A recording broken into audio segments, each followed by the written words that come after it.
Hello everyone, welcome to स्व अध्ययन। मैं संगीता मैम आप सबको स्व अध्ययन पर स्वागत करती हूँ। आज हम पढ़ेंगे कक्षा 7वीं बाल महाभारत कथा के पाठ्य विषय विराट का भ्रम। त्रिगर्त राजा सुशर्मा पर विजय प्राप्त करके राजा विराटनगर में वापस आए तो पुरवासियों ने उनका धूमधाम से स्वागत किया।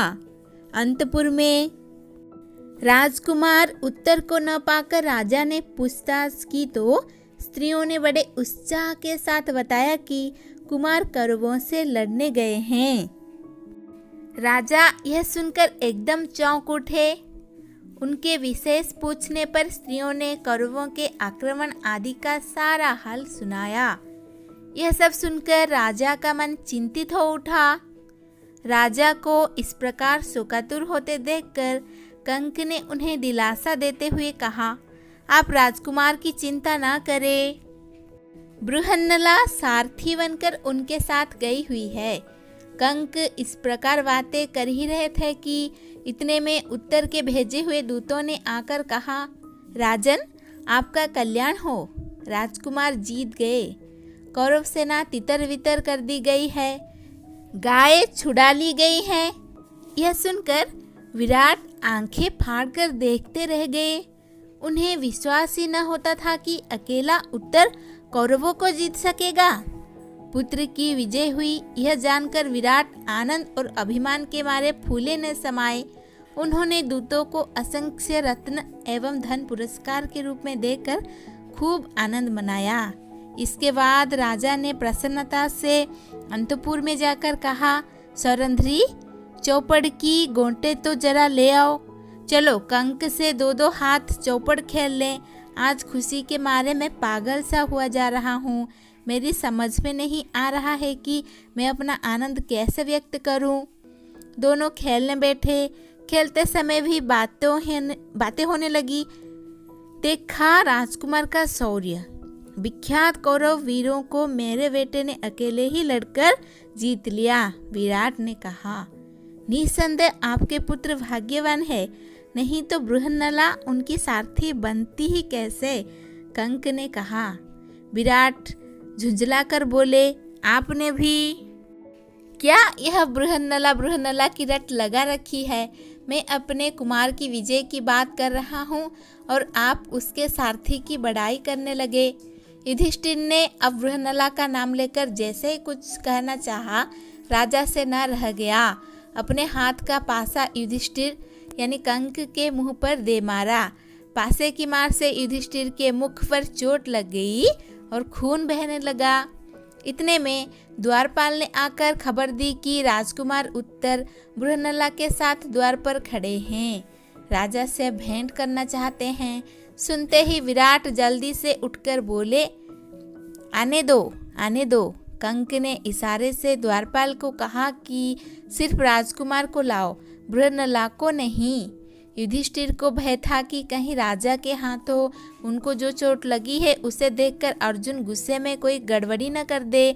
यही सोच उन्होंने द्वारपाल को ऐसा आदेश दिया। राजकुमार उत्तर ने प्रवेश करके पहले अपने पिता को नमस्कार किया, फिर वह कंक को प्रणाम करना ही चाहता था कि उनके मुख से खून बहता देखकर चकित रह गया। उसे अर्जुन से मालूम हो चुका था कि कंक तो असल में युधिष्ठिर ही है। उसने पूछा, पिताजी इनको किसने यह पीड़ा पहुंचाई है। विराट ने कहा, बेटा क्रोध में मैंने चौपड़ के पास से फेंक मारे। क्यों, तुम उदास क्यों हो गए। पिता की बात सुनकर उत्तर कांप गया। विराट कुछ समझ ही ना सके कि बात क्या है। उत्तर ने आग्रह किया तो उन्होंने कंक के पांव पकड़कर क्षमा याचना की। इसके बाद उत्तर को गले लगा लिया और बोले, बेटा बड़े वीर हो तुम। उत्तर ने कहा, पिताजी मैंने कोई सेना नहीं हराई, मैं तो लड़ा भी नहीं। बड़ी उत्कंठा के साथ राजा ने पूछा, कौन था वह वीर, कहाँ है वह, बुला लाओ उसे। राजकुमार ने कहा, पिताजी मेरा विश्वास है कि आज या कल वह अवश्य प्रकट होंगे। थोड़ी देर तक तो पांडवों ने सोचा कि अब ज़्यादा विवाद करना और अपने को छिपाए रखना ठीक नहीं है। यह सोचकर अर्जुन ने पहले राजा विराट को और बाद में सारी सभा को अपना असली परिचय दे दिया। लोगों के आश्चर्य और आनंद का ठिकाना न रहा। सभा में कोलाहल मच गया। राजा विराट का हृदय कृतज्ञता, आनंद और आश्चर्य से तरंगित हो उठा। विराट ने कुछ सोचने के बाद अर्जुन से आग्रह किया कि आप राजकन्या उत्तरा से ब्याह कर लें। अर्जुन ने कहा, राजन, आपकी कन्या को मैं नाच और गाना सिखाता रहा हूँ। मेरे लिए वह बेटी के समान है।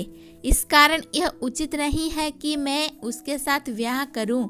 हाँ, यदि आपकी इच्छा हो तो मेरे पुत्र अभिमन्यु के साथ उसका ब्याह हो जाए। राजा विराट ने यह बात मान ली। इसके कुछ समय बाद दुर्योधन के दूतों ने आकर युधिष्ठिर से कहा, कुंती पुत्र, महाराज दुर्योधन ने हमें आपके पास भेजा है। उनका कहना है कि उतावली के कारण प्रतिज्ञा पूर्ति होने से पहले अर्जुन पहचाने गए हैं। इसीलिए शर्त के अनुसार आपको 12 वर्ष के लिए और वनवास करना होगा।